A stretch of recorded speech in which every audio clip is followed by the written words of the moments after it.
Hello class 11। In this video हम discuss करने वाले हैं टाइप्स ऑफ कोवेलेंट बॉन्ड। इसके प्रीवियस हमने डिस्कस कर लिया था कि कोवेलेंट बॉन्ड किस तरीके से फॉर्म होते हैं by the sharing of electrons, और रूल्स भी वहां पढ़ लिए थे कि शेयरिंग ऑफ इलेक्ट्रॉन्स तो बिल्कुल होगी, बट ऑल्सो दोनों ही जो भी दो कंपाउंड आपस में अटैच हो रहे हैं उन दोनों से एक एक इलेक्ट्रॉन तो ऑफकोर्स आना ही चाहिए। अगर दो एक बॉन्ड बन रहा है, यानी कि अगर इस तरीके से एक बॉन्ड वहां पर स्ट्रक्चर बन रहा है, तो जो दो इलेक्ट्रॉन्स हैं वो अगर दो एटम है उन दोनों के बीच में अगर शेयरिंग हो रही है, कोवेलेंट बॉन्ड हो रहा है, सो इस कंपलसरी कि अगर वन बॉन्ड बन रहा है या दो इलेक्ट्रॉन शेयर हो रहे हैं, तो वहां पर एक से एक बॉन्ड एक इलेक्ट्रॉन आना चाहिए, एक से एक इलेक्ट्रॉन होना चाहिए, तभी वहां शेयरिंग होगी। अगर कोई एक अपने दोनों इलेक्ट्रॉन दे देता है तो वहां पर किसी तरह का कोवेलेंट बॉन्ड नहीं बनता। तो ये सारे रूल्स आपको फिलहाल बेसिक में बता चुकी हूँ। सो फर्स्ट इनके हम कुछ टाइप डिस्कस करते हैं, जिसमें से फर्स्ट है सिंगल कोवेलेंट बॉन्ड। सो पहला जो टाइप है वो है सिंगल कोवेलेंट बॉन्ड। अब सिंगल कोवेलेंट बॉन्ड किस तरीके से फॉर्म होते हैं, तो पहले आपको बातें याद रखनी है क्या कि फॉर्म जो बॉन्ड है वो कितने एटम्स के बीच बनेंगे, two atom. So when two atom, यानी कि जो दो एटम्स हैं वो बॉन्ड बना रहे हैं, व्हेन टू एटम्स शेयर्ड, या व्हेन टू एटम आपस में शेयर हो गए, कितने इलेक्ट्रॉन्स को वो शेयर कर रहे हैं। So when two atom share one electron pair. ठीक है, बात समझ में आई आपको। जब वन इलेक्ट्रॉन पेयर शेयर कर रहे हैं दो एटम, इलेक्ट्रॉन पेयर शेयर करने का मतलब मैक्सिमम कितने इलेक्ट्रॉन होंगे, वन पेयर में टू इलेक्ट्रॉन होंगे वहां पर। दूसरा वन इलेक्ट्रॉन फ्रॉम ईच, ये आप यहां पर लिख सकते हैं, वन इलेक्ट्रॉन फ्रॉम ईच। ठीक है, बिकॉज जो भी दो है वो आपस में अटैच हुए, तो एक इलेक्ट्रॉन एक एटम देगा, दूसरा अगला एटम। सो जब भी दो एटम्स के बीच में शेयरिंग ऑफ इलेक्ट्रॉन्स हो रही है, और कितने कितने इलेक्ट्रॉन शेयर हो रहे हैं, सिर्फ one pair, one electron pair share हो रहे हैं। वन इलेक्ट्रॉन पेयर में मैक्सिमम टू इलेक्ट्रॉन्स होंगे, और एक एक इलेक्ट्रॉन दोनों एटम वहां पर देते हैं, और वो क्या बनाएंगे, एंड फॉर्म सिंगल बॉन्ड। एक सिंगल बॉन्ड वहां पर बन रहा है, बिकॉज एक ही इलेक्ट्रॉन पेयर शेयर हुआ है, जितने इलेक्ट्रॉन पेयर शेयर होते हैं उतने बॉन्ड्स बनते हैं। तो यहाँ पर एक इलेक्ट्रॉन पेयर शेयर हुआ है तो एक बॉन्ड बनेगा only, and form single bond. तो इस तरह के जो स्ट्रक्चर के बॉन्ड बनेंगे उन्हें क्या बोलेंगे, सिंगल कोवेलेंट बॉन्ड। ठीक है, सिंगल कोवेलेंट बॉन्ड यहाँ पर बनेगा। सो आपको समझ में आया कि क्या होगा, एक इलेक्ट्रॉन पेयर शेयर हो रहा है, और वन पेयर, आपको पता है वन पेयर ऑफ शूज मतलब कितने जूते हैं, two. One pair of pen यानी कि टू पेन, राइट। सो वैसे ही अगर मैं यहाँ पर बोलूं कि वन पेयर ऑफ मार्कर्स, यहाँ पे कितने हैं, दो। तो वैसे ही वन पेयर ऑफ इलेक्ट्रॉन का मतलब है कि टू इलेक्ट्रॉन्स की बात की जा रही है। नेक्स्ट इसके हम एग्जांपल्स देख लेते हैं। सो इसका हम एग्जांपल डिस्कस भी कर चुके हैं इसको प्रीवियस, बट एक बार फिर से मैं यहाँ पे आपको समझा रही हूँ। Cl2 में देखते हैं, Cl बहुत बार अब इसके प्रीवियस हम डिस्कस कर चुके हैं। इसका इलेक्ट्रॉनिक नंबर क्या होता है, एटॉमिक नंबर कितना होता है, 17। तो 17 होने की वजह से उसके लास्ट ऑर्बिट में कितने, जो वैलेंस सेल है, प्रीवियस जो लुईस सेल का मॉडल था उसमें हमने बता दिया था कि कर्नल्स में positive charge and inner shells होती हैं, तो उनसे हमें मतलब नहीं रखना। जब हम कोई बॉन्ड बनाते हैं हमें वैलेंस सेल के इलेक्ट्रॉन से मतलब है, एंड Cl के वैलेंस सेल में होते हैं 7 इलेक्ट्रॉन्स। सो यहाँ पे बना देते हैं 1 2 3 4 5 6 7, 1 2 3 4 5 6 एंड 7। ठीक है, 7 इलेक्ट्रॉन्स बना दिए दोनों की आउटर शेल में। अब अगर इस Cl को अपना ऑर्बिट यानी 8 इलेक्ट्रॉन्स पाने, तो कितने इलेक्ट्रॉन्स की उसको जरूरत है, 1 2 3 4 5 6 है उसके पास, 7 है उसके पास, 8 जरूरत है उसको। अगर ये 8 इसको मिल जाए तो 8 इसके पूरे हो गए, तो वो शेयर कर लेता है। चलो शेयर, कितने इलेक्ट्रॉन्स हो गए, 8 इलेक्ट्रॉन्स हो गए। कितने उसने इलेक्ट्रॉन्स कितने इलेक्ट्रॉन्स की शेयरिंग की सामने वाले के साथ, अपना एक इलेक्ट्रॉन दिया, उसका एक इलेक्ट्रॉन ले लिया, एक एक इलेक्ट्रॉन। वही ये दूसरा सीएल भी क्या करेगा, बिकॉज उसके पास भी पहले से 7 है, उसको 1 ही जरूरत है, तो वो खुद का एक इलेक्ट्रॉन देगा, उसका भी एक इलेक्ट्रॉन ले लेगा, और इस तरीके से वो क्या करेंगे, शेयरिंग। तो यहाँ पे आप देख रहे हो सिर्फ 1 पेयर, ये 2 इलेक्ट्रॉन्स है, आपको दिख रहे हैं 2 इलेक्ट्रॉन और 2 इलेक्ट्रॉन्स, दैट मीन्स ये क्या है, 1 पेयर इलेक्ट्रॉन्स है, या फिर इनको आप कह सकते हो 2 इलेक्ट्रॉन्स है, या और नेक्स्ट लाइन जो लिखी थी मैंने, 1 इलेक्ट्रॉन फ्रॉम ईच, एक इसने दिया है, एक इसने दिया, तब ये बॉन्ड फॉर्म हुआ, राइट। सो यहाँ पर जो बॉन्ड है वो किस इस तरह है, Cl बॉन्ड Cl। तो इस तरीके से Cl में स्ट्रक्चर होता है, एंड सिर्फ एक सिंगल बॉन्ड बना हुआ है, एक सिंगल बॉन्ड बनता है यहाँ पर। सो इस वजह से हम क्या बोलते हैं, सिंगल कोवेलेंट बॉन्ड। नेक्स्ट इसका एग्जांपल एक और बार हम देख लेते हैं। नेक्स्ट एग्जांपल हम देख रहे हैं फॉर सिंगल कोवेलेंट बॉन्ड का, जिसमें हमने बना रहे हैं हम NH3 में, ठीक है, ये क्या है, दैट इज NH3। NH3 में अगर हम सिंगल कोवेलेंट बॉन्ड को फाइंड करें तो कैसे होगा, कार्बन के लास्ट ऑर्बिट या उसके वैलेंस शेल में होते हैं 5 इलेक्ट्रॉन्स। सो 1 2 3 4 5, ठीक है, 5 ये हो गए। हाइड्रोजन के कितने शेल में कितने होते हैं, 1। थोड़ा सा इसको आगे बनाते हैं, बिकॉज इसको शेयर करना है। और इस वाले H के भी पास कितने होंगे, 1, इस वाले H के पास भी 1। अब अगर N को अपने लास्ट ऑर्बिट में कितने करने, 8, देखो अगर वो कैसे करेगा, 5 तो है ही, 1 2 3 4 5, पहले से 6 7 8। अब वो इन सारे के साथ एक बॉन्ड शेयर कर लेता है, तो क्या उसके ऑक्टेट में हो जाएंगे, उसके शेल में 8, यस। सो वो क्या करेगा, इन सबके साथ शेयर किया उसने, ठीक है। अब लेकिन इस वाले कार्बन को या तो नाइट्रोजन के हो गए 8 इलेक्ट्रॉन, बस इस वाले हाइड्रोजन के साथ क्या होगा, अपना एक इलेक्ट्रॉन दिया, उसके एक इलेक्ट्रॉन के साथ 2 इलेक्ट्रॉन्स, क्योंकि बिकॉज उसे अपनी डुप्लेट पूरी करनी होती है, एक ही शेल है, उसमें मैक्सिमम 2 इलेक्ट्रॉन हो सकते हैं। तो यहाँ पर भी 2 इलेक्ट्रॉन, यहाँ पर भी 2 इलेक्ट्रॉन्स। अब आप ये सोच रहे होंगे कि इस कंपाउंड में NH3 में 3 बॉन्ड्स बन रहे हैं, 1 2 3 है, 3 बॉन्ड्स बन रहे हैं, बट मैंने आपको क्या बोला, आप सारी लाइन से अच्छे से देखिए कि 2 एटम्स, एक 2 एटम के बीच में, 2 एटम मतलब अगर हम इन 2 एटम की बात करें तो हम सिर्फ इस N और इस H को देखेंगे जब हम इसके बारे में डिस्कस कर रहे हैं। क्या इस N और H ने एक पेयर ऑफ इलेक्ट्रॉन से ज्यादा शेयर किया है, नहीं, इसने अपना 1 पेयर दिया, एक इलेक्ट्रॉन दिया, इसने अपना 1 इलेक्ट्रॉन दिया और एक बॉन्ड बनाया, ठीक है। ये 2 एटम्स के बीच की बात होनी चाहिए। नेक्स्ट इस N और इस H को आप देखो, तो इसने अब N ने इस वाले H को अपना एक ही इलेक्ट्रॉन दिया है और इस H ने भी इसको एक ही इलेक्ट्रॉन दिया है, तो यहाँ पर भी सिंगल बॉन्ड ही बन रहा है। एंड उसी तरह यहाँ पर ये जो N है, इसने एक इलेक्ट्रॉन दिया और इस H ने अपना एक इलेक्ट्रॉन दिया। सो यहाँ पर भले ही 3 बॉन्ड जरूर बना रहा है नाइट्रोजन, बट वो तीनों ही एटम्स के साथ सिंगल बॉन्ड बना रहा है, 1 पेयर ही शेयर कर रहा है। वो अगर सारे H के साथ शेयर कर, 3 बॉन्ड्स है, वो सब H के साथ शेयर कर लेता इस तरीके से, तब हम कहते हैं कि उसने ट्रिपल बॉन्ड बनाया, बट उसने सिर्फ एक ही इलेक्ट्रॉन पेयर शेयर किया है तीनों के साथ, एक इलेक्ट्रॉन पेयर इसके साथ, एक इलेक्ट्रॉन पेयर इसके साथ, एक इलेक्ट्रॉन पेयर इसके साथ। तो कुछ इस तरीके का स्ट्रक्चर आपको दिखेगा, ठीक है। यहाँ पे आप देख रहे हैं कि हर तरफ नाइट्रोजन के साथ, नाइट्रोजन ने एक H के साथ क्या किया, सिंगल बॉन्ड बनाया, नाइट्रोजन ने दूसरे H के साथ क्या किया, सिंगल और बॉन्ड बनाया, और नाइट्रोजन ने तीसरे H के साथ भी सिंगल बॉन्ड बनाया है by the sharing 1 pair of electron. तो इस तरीके से आपको सिंगल बॉन्ड समझ में आया, जहां पे 1 पेयर ऑफ इलेक्ट्रॉन्स की शेयरिंग करते हैं। नेक्स्ट जो हम डिस्कस कर रहे हैं वो यहाँ पे कर रहे हैं डबल कोवेलेंट बॉन्ड।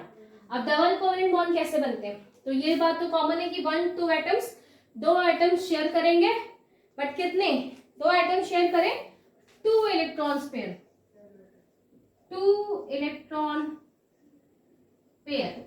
जब 2 एटम एक दूसरे के बीच में 2 इलेक्ट्रॉन पेयर शेयर करेंगे, 2 इलेक्ट्रॉन पेयर का मतलब 4 इलेक्ट्रॉन हो गए, टोटल 4 इलेक्ट्रॉन्स वहां पर हो जाएंगे, एंड उसके थ्रू और हर एक 2 एटम से तो हर एक को कितने इलेक्ट्रॉन देने पड़ेंगे?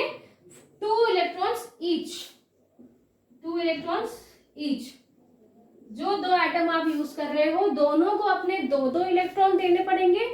टोटल 4 इलेक्ट्रॉन्स का शेयरिंग होगा एंड पेयर्स में अगर उसे हम काउंट करें तो 2 पेयर ऑफ इलेक्ट्रॉन्स की यहाँ पर शेयरिंग होगी और उसके थ्रू कितने बॉन्ड्स बनेंगे? 2 बॉन्ड वहां पर बनेंगे। तो इस तरीके के जो स्ट्रक्चर्स हैं या इस तरीके के जो बॉन्ड बनते हैं कोवेलेंट बॉन्ड, उन्हें हम बोलते हैं डबल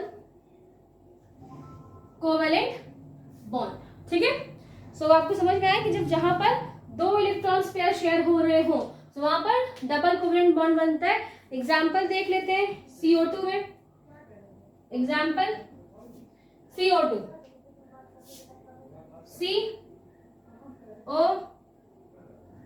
CO2 हो गया। कार्बन के लास्ट ऑर्बिट में कितने इलेक्ट्रॉन्स होते हैं? 4, 1 2 3 4। ऑक्सीजन के लास्ट ऑर्बिट में 6, 1 2 3 4 5 6, 1 2 3 4 5 एंड 6। ठीक है, इस तरीके का स्ट्रक्चर है। ये कैसे पता चल रहा है कि वैलेंस शेल में कितने इलेक्ट्रॉन है? जैसे मैंने भी बोल दिया कि कार्बन के वैलेंस शेल में 4, ऑक्सीजन के वैलेंस शेल में 6। तो ये कैसे पता चलता है? ये पता चलता है जब आपको उसके एटॉमिक नंबर याद हो, और एटॉमिक नंबर याद हो ऑल्सो द कॉन्फ़िगरेशन याद हो, ये भी साथ में याद हो कि वैलेंस शेल में कितने इलेक्ट्रॉन है। So electronic valence atomic number याद करने का कोई ट्रिक नहीं है, आपको उसे याद ही करने पड़ेंगे। प्रीवियस में एक बार बोल भी चुकी हूँ आप लोग को कि 20 तक तो आप बहुत अच्छे तरीके से याद कर लो, और अगर 30 तक याद होते हैं तो वेल एंड गुड।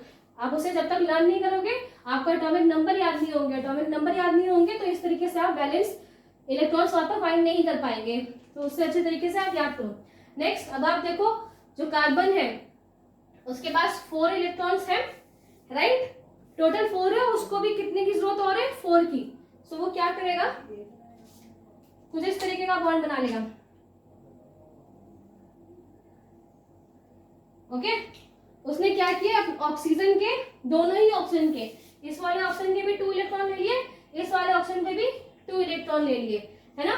हम सिर्फ एक के बीच की बात कर रहे हैं। मैंने प्रीवियसली पहले बोला था कि आप टोटल मत देखिएगा, टोटल तो आपको 8 दिखाई देंगे। 1 2 3 4 5 6 7 8, टोटल आपको 8 दिखाई, टोटल नहीं देखने। हमें ये देखना है कि 2 एटम, ये जो 2 एटम्स हैं इनके बीच में कितने शेयर हुए? तो इनके बीच में 1 2 3 4 इलेक्ट्रॉन शेयर हो रहे हैं, यानी 2 इलेक्ट्रॉन्स पेयर शेयर हो रहे हैं, और 2 इलेक्ट्रॉन्स फ्रॉम ईच। इसने भी 2 इलेक्ट्रॉन दिए, इसने भी 2 इलेक्ट्रॉन दिए। ठीक है, चलो ऑक्सीजन, कार्बन का ऑक्टेट पूरा, उसके पास कितने हो गए? 8 इलेक्ट्रॉन्स हो गए जो कि उसे चाहिए थे। अब ऑक्सीजन को अपना ऑक्टेट पूरा करना है, सो उसके लिए वो क्या करेगा? 1 2 3 4 5 6, ये 2 ऑक्सीजन के, सॉरी कार्बन ऑक्सीजन के ले लेगा तो उसके भी 8 हो गए। 1 2 3 4 5 6 7 8 इलेक्ट्रॉन्स। यही काम यहां पर भी होगा। 1 2 3 4 5 6 7 8 इलेक्ट्रॉन्स, राइट? सो आपको दिखाई दे रहा है कि अब ऑक्सीजन के पास भी 8 इलेक्ट्रॉन हो गए, कार्बन के पास भी 8 इलेक्ट्रॉन्स हो गए, सब सेटिस्फाइड है यहाँ पर। और कितने इलेक्ट्रॉन्स पेयर शेयर किए हैं अगर एक की बात करें? सो 1 and 2 पेयर शेयर किए, यहाँ पर भी 1 and 2। सो वही मैंने बोलती कि जितने इलेक्ट्रॉन पेयर शेयर होंगे उतने बॉन्ड बनेंगे, एंड वही उसका नाम है। तो यहाँ पर जो स्ट्रक्चर बनेगा वो कुछ इस तरीके से, carbon double bond oxygen, double bond oxygen, कुछ ऐसा स्ट्रक्चर यहाँ पे बनेगा। इसी वजह से इसको हम क्या बोलेंगे? Double covalent bond. Okay, next अब हम डिस्कस करते हैं अबाउट द, अच्छा पहले एक और एग्जांपल डिस्कस कर लेते हैं डबल कोवेलेंट बॉन्ड का। तो C2H4, अब इसका एक फॉर्मेशन बनाते हैं, कार्बन कार्बन कार्बन। एक बात हमेशा याद रखिएगा, जब भी आप इस तरह के लुईस डॉट स्ट्रक्चर बना रहे हो तो हाइड्रोजन हमेशा बाहर की तरफ होता है, और हाइड्रोजन हो या F हो, फ्लोरीन हो, वो भी हमेशा बाहर की तरफ। क्यों होगा नेक्स्ट आगे बताएंगे, लेकिन अभी इतना बता रहे हैं आपको। सो 4 1 2 3 and 4, ठीक है? इस तरह से हमने यहाँ पे इसको बना लिया। कार्बन मैक्सिमम कितने इलेक्ट्रॉन? 4 लास्ट शेल में, सो 1 2 3 और 4, ठीक है, बन गए। यहाँ पर भी 1 2 3 बन गया। अब हाइड्रोजन के बना लेते हैं। हाइड्रोजन के पास 1 1 1 एंड 1, इस तरह का स्ट्रक्चर यहाँ पर बना। अब आप देखो इस कार्बन के पास मैक्सिमम कितने इलेक्ट्रॉन है? मैक्सिमम है इसके पास 1 2 3 4। इसको और कितने चाहिए? 4। सो 1 2 3 4 5 6 7 एंड 8। सो इतने सारे इलेक्ट्रॉन्स के साथ वो शेयरिंग करेगा, तो उसके 8 इलेक्ट्रॉन्स उसके यहाँ पर हो जाएंगे। ठीक है, तो यहाँ पर इस कार्बन के हो गए 8 इलेक्ट्रॉन। अब नेक्स्ट वाले कार्बन के साथ भी ये चीज होगी। 1 2 3 4 पहले से है उसके पास, ये 2 बॉन्ड इसके ले लेगा इस वाले कार्बन के और 2 इसके। सो हो गए इसके भी 8 1 2 3 4 5 6 7 8 बॉन्ड्स के यहाँ पे शेयरिंग उसने कर ली। नेक्स्ट अब ये हाइड्रोजन भी अपना डुप्लेट पूरा करेंगे, तो अपना डुप्लेट पूरा करने के लिए 2 bonds 1 2 complete 1 2 complete 1 2 complete and 1 2 complete. So इस तरीके से यहाँ पर स्ट्रक्चर आपको दिखाई देगा, जहां पर आप देख रहे हैं कि इस वाले के पास भी 8 इलेक्ट्रॉन्स हो गए एंड नेक्स्ट जितने भी हाइड्रोजन यहाँ पे लगे उन्होंने अपना डुप्लेट पूरा कर लिया। तो ये जो स्ट्रक्चर है वो कि यहाँ पर आप सेंटर में देखेंगे ये जो 2 कार्बन है, जो 2 कार्बन है इन्होंने आपस में कितने बॉन्ड शेयर किए? 1 2। आपस में कितने बॉन्ड शेयर किए? 2 बॉन्ड शेयर किए। 2 बॉन्ड शेयर करने के लिए उसने कितने पेयर को शेयर किया? कितने इलेक्ट्रॉन्स पेयर को शेयर किया? तो 2 इलेक्ट्रॉन्स पेयर इसने यहाँ पे शेयर किए। फर्स्ट ये, नेक्स्ट ये। तो इस तरह यहाँ पर जो बॉन्ड स्ट्रक्चर बनेगा वो क्या ऐसे बनेगा? H H H और H। सो अगर एक भी स्ट्रक्चर डबल बॉन्डेड है, तो अगर एक भी वहां पर डबल बॉन्ड स्ट्रक्चर है तो हम उसे डबल कोवेलेंट बॉन्ड ही हम वहां पर उसे डिनोट करेंगे। ठीक है, आई रियली डोंट नो बनाती हूँ।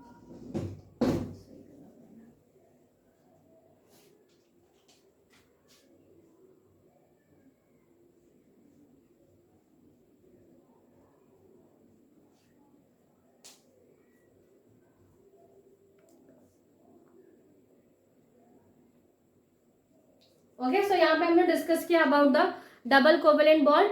नेक्स्ट हम डिस्कस करेंगे ट्रिपल कोवेलेंट बॉन्ड। सो ट्रिपल कोवेलेंट बॉन्ड जिसमें व्हेन अगेन वही बात होगी कि 2 एटम शेयर कर रहे हैं। क्या शेयर कर रहे हैं? 2 एटम शेयर करेंगे इलेक्ट्रॉन्स को। सो यहाँ पर कितने पेयर्स ऑफ इलेक्ट्रॉन शेयर हो रहे हैं? That is 3 pair.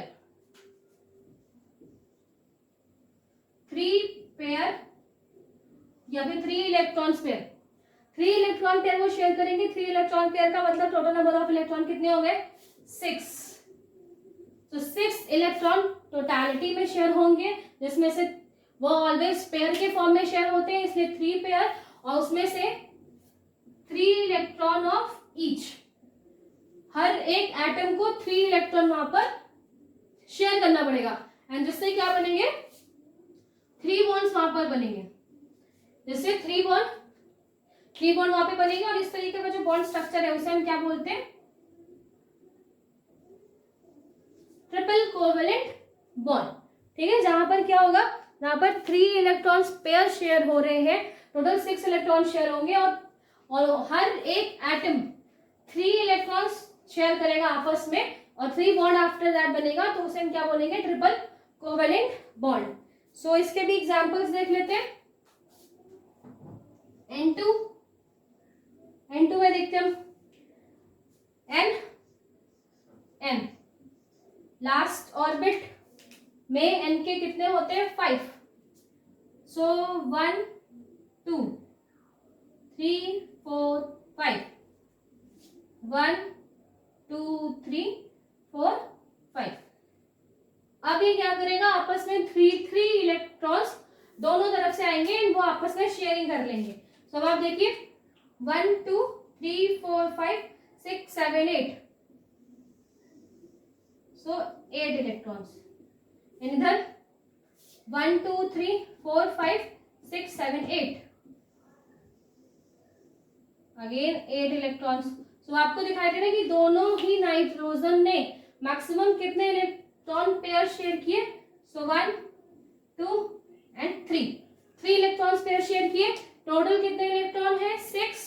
और दोनों ने ही कितने कितने इलेक्ट्रॉन्स दिए हैं? इसने भी अपने 3 इलेक्ट्रॉन्स दिए, इसने भी अपने 3 इलेक्ट्रॉन्स दिए। सो कुछ इस तरीके का structure N triple bond N आपको यहाँ पर देखने को मिलेगा। ठीक है, तो ये जो स्ट्रक्चर है ये एग्जांपल किसका है? हमारे ट्रिपल कोवेलेंट बॉन्ड का। नेक्स्ट एक और एग्जांपल हम यहाँ देखते हैं, जो कि हम देखेंगे C2H2 में carbon carbon H and H। Carbon in the last shell 4 electrons है ना। कार्बन के पास लास्ट शेल में कितने इलेक्ट्रॉन्स हैं? 4 इलेक्ट्रॉन्स होते हैं वहां पर। सो हम इसे किस तरीके से लिखेंगे? 1 2 3 4। आप ऑलवेज ये पूछ सकते हो कि हर बार अलग अलग तरह से स्ट्रक्चर क्यों बना रहे हैं, ताकि इजी तरीके से आपको समझ में आए कि किस तरीके से बॉन्ड वहां पर अटैच हो रहे हैं।